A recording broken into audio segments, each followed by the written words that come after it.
Dua oknum warga mengaku wartawan yang diduga mengamuk di kantor desa Cikondang, Kecamatan Cineam, Kabupaten Tasikmalaya, diamankan polisi.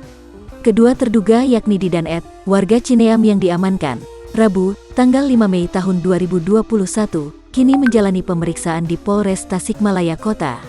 Kasatreskrim Polres Tasikmalaya Kota, AKP Septiawan Adi Prihartono, mengatakan kedua terduga diamankan dari rumah masing-masing. Mereka masih diperiksa, termasuk motif melakukan aksi seperti itu masih didalami, kata Septiawan, di Mapolres, Rabu, tanggal 5 Mei tahun 2021 sore. Aksi salah seorang terduga ini sempat viral di medsos, setelah aksinya terekam CCTV kantor desa dan kemudian menyebar di medsos. Dalam tayangan rekaman video yang beredar, seorang terduga terlihat duduk di salah satu kursi kantor.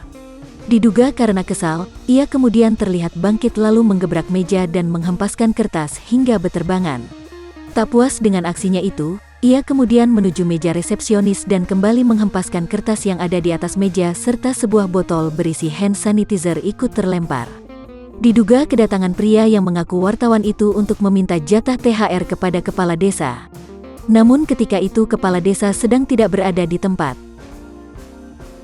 Pihak desa mengadukan kedua oknum tersebut ke Polsek Cineam, dan akhirnya ditangani Satreskrim Polres Tasikmalaya Kota. Dari sejumlah saksi yang melihat peristiwa itu, kedua oknum itu sebelumnya menanyakan dana desa. Karena kepala desa sedang tugas luar, staf yang ada tak berwenang memberi keterangan. Lalu mengamuklah oknum tersebut.